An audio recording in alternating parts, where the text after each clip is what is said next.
കൂട്ടുകാർക്ക് നല്ലൊരു രാത്രി ആശംസിച്ചുകൊണ്ട് നമുക്ക് നേരെ ബാലിന്റെയും ഗോമതിയുടെയും അടുത്ത ആഴ്ചയിലെ നല്ലൊരു പ്രൊമോ വിശേഷം കേട്ടാലോ. ആദ്യമായി കാണുന്നവരാണെങ്കിൽ ചാനൽ ഇഷ്ടപ്പെട്ട ഒന്ന് സബ്സ്ക്രൈബ് ചെയ്യാൻ മറക്കരുതേ. അതോടൊപ്പം തന്നെ വീഡിയോ ഇഷ്ടപ്പെടുവാണെങ്കിൽ ലൈക്ക് ചെയ്യാനും മറക്കരുത് കേട്ടോ. നമ്മുടെ മുന്നോട്ടുള്ള യാത്രയിൽ നിങ്ങളുടെ സപ്പോർട്ട് ലൈക്ക് വേണം, നമുക്ക് ഏറ്റവും കൂടുതൽ പ്രചോദനമായി മാറിക്കൊണ്ടിരിക്കണേ. അങ്ങനെ ഇന്നത്തെ വിശേഷം നമ്മൾ കണ്ടു.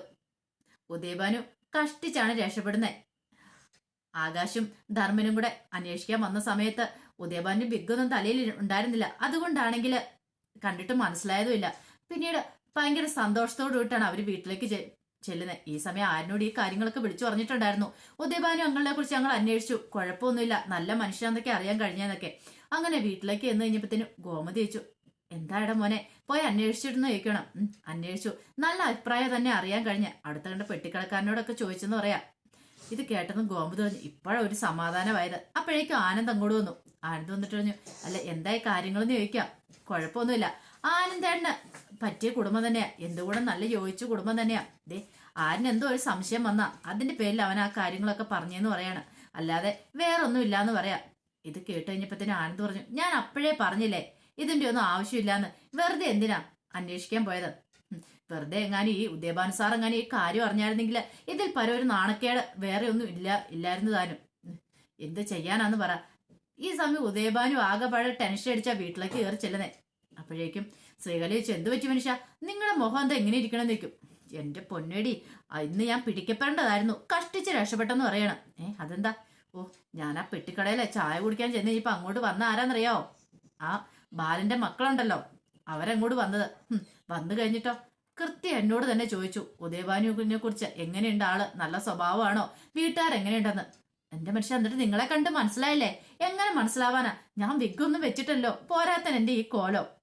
ഇത് കേട്ടോണ്ടാണ് ശ്രീദേവി ശ്രീകല അങ്ങോട്ട് വന്നത്. ശ്രീദേവി പറഞ്ഞു, അല്ലെങ്കിൽ തന്നെ അച്ഛൻ ഈ കോലത്തെ കണ്ട ഒറ്റ മനുഷ്യന്മാർക്ക് മനസ്സിലാവില്ല, പെറ്റ തള്ളയ്ക്ക് പോലും മനസ്സിലാവില്ല, പിന്നെയാണോ എന്ന് പറയാണ്. ദേ നീ കൂടുതൽ കളിയാക്കൊന്നും വേണ്ട കേട്ടോ എന്ന് പറയാണ്. ഈ സമയം ശ്രീകല പറഞ്ഞു, നിങ്ങളോട് മര്യാദയ്ക്ക് പറഞ്ഞല്ലേ മനുഷ്യ, പുറത്തിറങ്ങുമ്പോ ഒരു വൃത്തിക്കൊക്കെ ഇറങ്ങണോന്ന്. എന്നിട്ട് ഇപ്പൊ എങ്ങനെയേ എടി ഈ പെട്ടിക്കട ചായ കുടിക്കാൻ പോകാനായിട്ട് കോട്ട് സൂട്ട് ഇട്ടോണ്ട് എനിക്ക് ഇറങ്ങാനായിട്ട് പറ്റുമോ? അതുകൊണ്ടല്ലേ.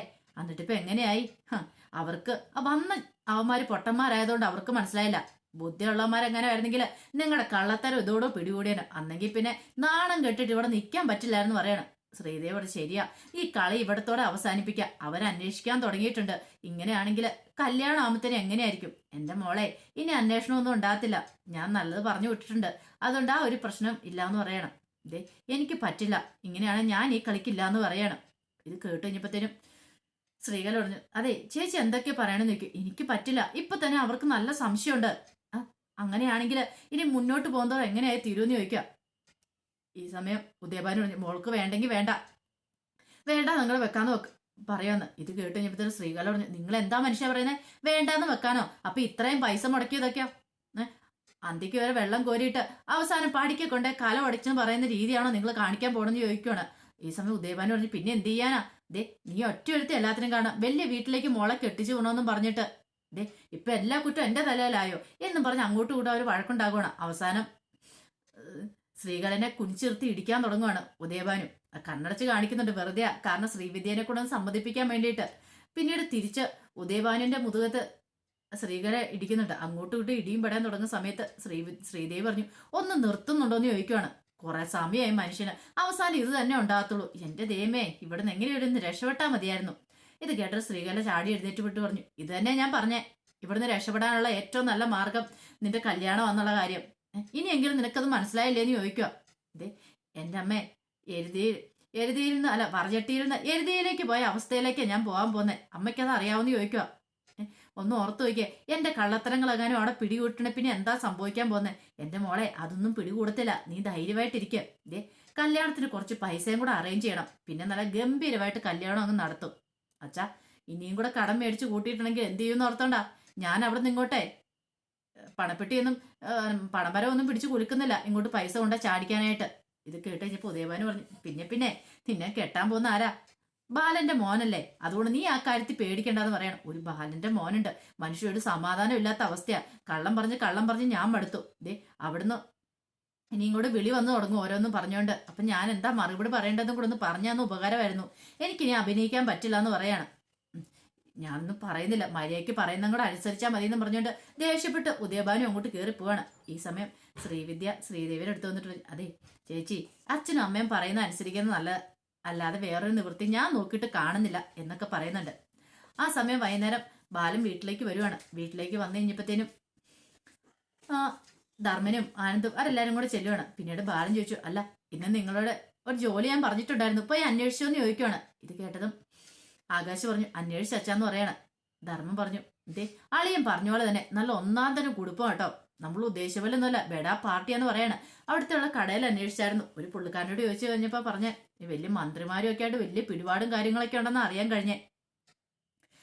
ഇത് കേട്ടപ്പം ബാലൻ പറഞ്ഞു, ഇപ്പൊ എല്ലാവർക്കും സമാധാനമായല്ലോ. എന്തൊക്കെയായിരുന്നു ഉദയഭാനുവിന്റെ വീട്ടുകാരെ പറ്റിപ്പേരാണ്, എല്ലാം അന്വേഷിച്ചറിയണം. അത് പറഞ്ഞാരാ?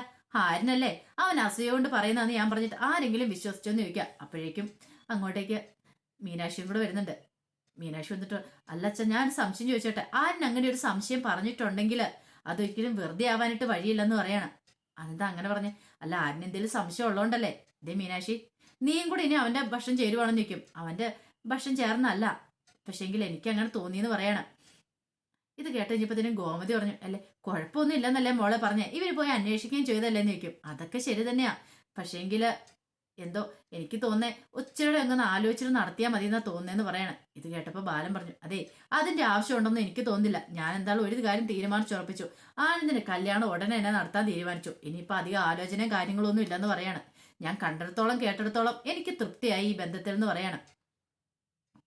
പിന്നീട് പറഞ്ഞു, അതെ മീനാക്ഷിക്ക് ഈ കാര്യങ്ങളൊന്നും പറഞ്ഞാൽ മനസ്സിലാവത്തില്ല എന്ന് ബാലൻ പറഞ്ഞു കഴിയുമ്പത്തിന് മീനാക്ഷിയുടെ മുഖം അങ്ങോട്ട് മാറി. മീനാക്ഷി അങ്ങോട്ട് പോവാണ്. ഈ സമയത്ത് ബാലൻ പറഞ്ഞു, അല്ലെങ്കിലും എല്ലാവരുടെയും വിചാരം എന്താ, ഒരു ഒളിച്ചോട്ട കല്യാണം പോലെ ആയിരിക്കുന്ന ഒരു അറേഞ്ച്ഡ് മാരേജ് എന്നാ. പിന്നീട് ആകാശിനോട് പറഞ്ഞു, നീ നിന്റെ ഭാര്യയോടൊന്ന് പറഞ്ഞു കൊടുക്കണം കേട്ടോ, ഒളിച്ചോട്ട കല്യാണം അല്ല ഒരു അറേഞ്ച്ഡ് മാരേജ് എന്ന്.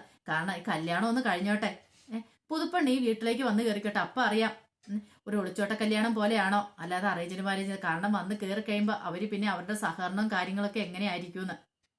ഇത് അകത്ത് നിന്ന് മീനാക്ഷി കേട്ടു. മീനാക്ഷിക്ക് ആകെപ്പാടെ വല്ലാത്ത സങ്കടമായിപ്പോയി. കാരണം ഇത്രയും താൻ ഈ കുടുംബത്തോട് കൂറ് കാണിച്ചിട്ടും ഇതുവരെ അച്ഛൻ ഇങ്ങനെയൊക്കെ ആണല്ലോ വർത്താനം പറയണേന്ന് ഓർത്തിട്ട് പെട്ടെന്ന് ഗോമതി പറഞ്ഞു, അതെന്താ ബാലേട്ട അങ്ങനെ പറഞ്ഞേ? മീനാക്ഷിക്ക് എന്താ കുഴപ്പമെന്ന് ചോദിക്കുക. അതല്ല ഗോമതി ഞാൻ പറഞ്ഞേ, ഇപ്പൊ ഒരു അറേഞ്ച്ഡ് മാരേജ് ആകുമ്പോ എല്ലാ കാര്യത്തിനും അവരുടെ സഹകരണം ഉണ്ടാവും. അപ്പൊ അവളെ ശ്രീദേവിനെ ഇങ്ങോട്ട് കൂട്ടിക്കൊണ്ട് വന്നിട്ടുണ്ടെങ്കിൽ ഉദയഭാനു സാറും കുടുംബവും അവരുടെയൊക്കെ അന്വേഷണവും കാര്യങ്ങളും എല്ലാം ഉണ്ടാവും. കാരണന്മാർ ആലോചിച്ചുറപ്പിച്ച ഒരു ബന്ധത്തിന്റെ ഉറപ്പ് അതൊന്ന് വേറെ തന്നെയാന്ന് പറയാണ്. ഇപ്പൊ തന്നെ കണ്ടില്ലേ മീനാക്ഷിയുടെ കാര്യം കണ്ടോ, കല്യാണം കഴിഞ്ഞ് ഇന്നേ വരെ അവളുടെ അച്ഛനും അമ്മയും തിരിഞ്ഞു നോക്കിയിട്ടുണ്ടോ? പടിയടിച്ച് പിണ്ടം വെക്കുമല്ലേ അവളെ ചെയ്തിട്ടെന്ന് അവളുടെ അച്ഛൻ ഇറങ്ങിപ്പോയെന്ന് ചോദിക്കുക. ഇന്ന് വരെ ജീവിച്ചിരിപ്പുണ്ടോ, ചത്തോന്ന് അന്വേഷിക്കാൻ ആരെങ്കിലും ഉണ്ടോന്ന് ചോദിക്കുക.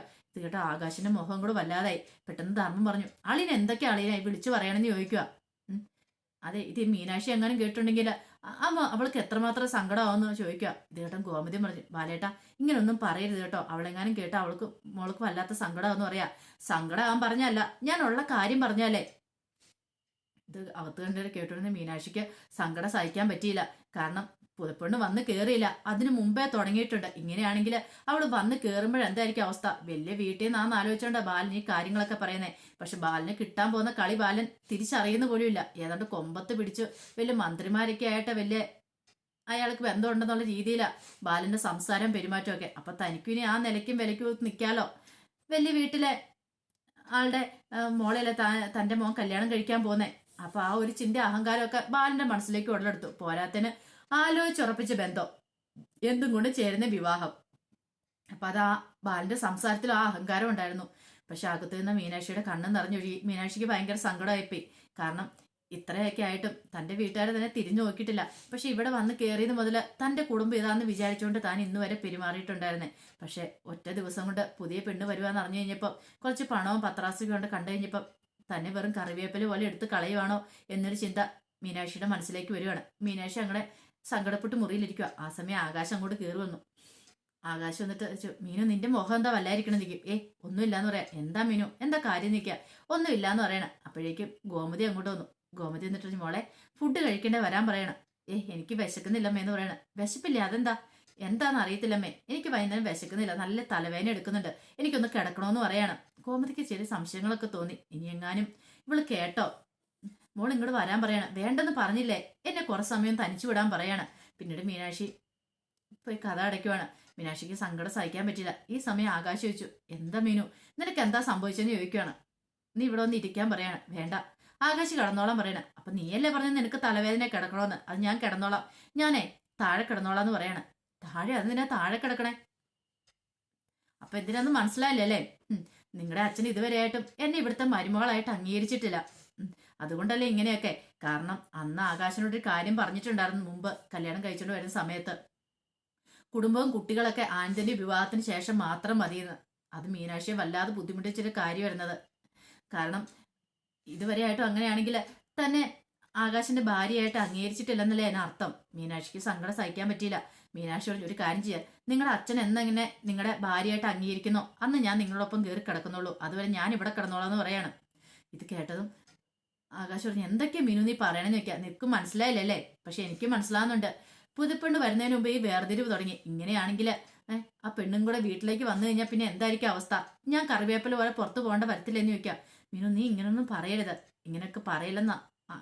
എനിക്കും സങ്കടമുണ്ട് ആകാശം ഇങ്ങനെയൊക്കെ പറയുമ്പോൾ. പക്ഷെ എന്ത് ചെയ്യാൻ പറ്റും? ഇങ്ങനെ വേർതിരിവ് കാണുമ്പോൾ സഹിക്കാൻ പറ്റില്ല. ഈ കുടുംബത്തിൽ വന്നു കയറിയതിന് ശേഷം ഞാൻ ആരോടും ഒരു വേർതിരിവ് കാണിച്ചിട്ടില്ല. എൻ്റെ സ്വന്തം അച്ഛനും അമ്മേനെ പോലെ തന്നെ അവരെ സ്നേഹിച്ചത്. പക്ഷേങ്കിൽ അവരുടെ മനസ്സിൽ ഞാൻ വെറും അന്യായിരുന്നു, എനിക്ക് ഇപ്പോഴാണ് മനസ്സിലായെന്നൊക്കെ പറയാം എന്നും പറഞ്ഞ് മീനുവിന്റെ കണ്ണ് നിറഞ്ഞൊഴുകുവാണ്. ഇത് കേട്ടപ്പോൾ ആകാശിന് സങ്കടമായിപ്പോയി. കാരണം ആകാശിനറിയാം അവൾ ഈ കുടുംബത്തെ എത്രമാത്രം സ്നേഹിക്കുന്നുണ്ടെന്നൊക്കെ. അതെ, നിന്റെ അച്ഛൻ്റെ സ്വഭാവം അറിയാലോ. അച്ഛൻ എന്തേലും പറയുന്ന കേട്ടിട്ടുണ്ടെങ്കിൽ അതങ്ങോട്ട് വിട്ട് കളഞ്ഞേക്കാൻ പറയാം. ഇതെനിക്ക് അങ്ങനെ വിട്ട് കളയാൻ പറ്റില്ല ആകാശേ. ഇതെനിക്ക് ഒരു കണക്കിന് ഞാൻ നോക്കിയിട്ട് ആരിനും ഇത്രയും രക്ഷപ്പെട്ടെന്നേ ഞാൻ പറയുള്ളൂ. അവരെന്താണ് സന്തോഷമായിട്ട് ജീവിതം അവർക്ക് കിട്ടിയല്ലോ. പക്ഷെ ഇപ്പോഴും നമ്മുടെ ലൈഫ് എന്താണെങ്കിലും ഇപ്പോഴും ഇങ്ങനെയായി പോയല്ലോ എന്നൊക്കെ പറയുന്നുണ്ട്. ആ സമയം ഡെലിവറി ആയി കഴിഞ്ഞ് ആരും വീട്ടിലേക്ക് വരുവാണ്. വന്നു കഴിയുമ്പോഴത്തേനും ആരും ദേഹത്തിനൊക്കെ നല്ല വേദന. കാരണം പകല് മൊത്തം ഈ ഡെലിവറി ബാഗ് തോളത്തിട്ടുകൊണ്ട് നടക്കുന്നതല്ലേ. അങ്ങനെ വന്ന് ക്ഷീണിച്ചിരിക്കുകയാണ്. ക്ഷീണിച്ചിരിക്കുമ്പോൾ ഇത്ര ചായയൊക്കെ കൊണ്ടേ കൊടുക്കുന്നുണ്ട്. എന്ത് പറ്റി ആര്യാന്ന് ചോദിക്കുകയാണ്. ദേഹം മുഴുവൻ നല്ല വേദനയുണ്ട്, തോളിനൊക്കെ നല്ല വേദനയാന്ന് പറയണം. ഒരു കാര്യം ചെയ്യാം, ഞാൻ കുറച്ച് ബാമ് വരട്ടി തരാന്ന് പറയണേ. വേണ്ട, അത് കുഴപ്പമില്ലാന്ന് പറയണേ. എന്താ ആര്യ ഇങ്ങനെ? ഞാൻ എൻ്റെ പെരട്ടി തന്ന എന്തെങ്കിലും സംഭവിക്കുമോ? ഞാൻ പെരട്ടി തരാന്ന് പറയാം. വേണ്ട, ചൂടൊക്കെ പിടിക്കാന്ന് പറയാണ്. അങ്ങനെ മിത്ര പോയിട്ട് കുറച്ച് ചൂടുവെള്ളമൊക്കെ തിളപ്പിക്കുകയാണ്. പിന്നീട് ആരിന് ബാമൊക്കെ പെരട്ടി കൊടുക്കുന്നുണ്ട്, തൂത്ത് കൊടുക്കുന്നുണ്ട്. അതെ, ഇനിയെങ്കിലും ഈ കഷ്ടപ്പാട് കുറേ നിർത്തി വെക്കണം, ഈ ഓട്ടോ അലച്ചിലും. കാരണം രാവിലെ തൊട്ട് വൈകുന്നേരം വരെ ഇത് തന്നെയല്ലേ. രാവിലെ അല്ലാത്ത പണിക്ക് പോകും, പിന്നീട് ഡെലിവറിക്ക് പോകും. ഇതൊന്ന് കുറച്ചൊന്ന് നിർത്ത്, ഞാനും കൂടെ എന്തെങ്കിലും സഹായിക്കാം, എന്നെ കൊണ്ട് പറ്റുന്ന രീതിയിൽ സഹായിക്കാന്ന് പറയണേ. എന്തെങ്കിലും ഒരു പാർട്ട് ടൈം ജോലി ഞാനും പോകാന്ന് പറയണേ. അതിൻ്റെ ഒന്നും ആവശ്യമില്ല, ഇപ്പം നിനക്കൊരു ജോലി തന്നിട്ടുണ്ട് പഠിക്കാന്നുള്ളത്, നീ അത് മാത്രം ചെയ്താൽ മതി. പറഞ്ഞു കേട്ടല്ലോ, വേറെ ഒന്നിനെക്കുറിച്ച് നീ ചിന്തിക്കുക പോലും വേണ്ടെന്ന് പറയണം. ഇതേടെ മിത്രയ്ക്ക് ഭയങ്കര സങ്കടമായി. പിന്നീട് മിത്ര കൊണ്ടുവന്ന് ചൂടൊക്കെ പിടിക്കുന്നുണ്ട് ആര്യൻ്റെ തോളിനൊക്കെ. മിത്രയ്ക്ക് സങ്കടമായിപ്പോയി. താൻ കാരണമാണല്ലോ പാവ ആര്യൻ ഇങ്ങനെ കിടന്ന് പെടാപ്പാട് പെടുന്നേ, കഷ്ടപ്പെടുന്നേ. ഒരു പക്ഷേ താൻ ജീവിതത്തിലേക്ക് വന്നില്ലായിരുന്നെങ്കിൽ ആര്യൻ്റെ സന്തോഷത്തോട് ജീവിക്കേണ്ടതാണല്ലോ എന്നൊക്കെ ഓർത്തിരിക്കുന്നുണ്ട്.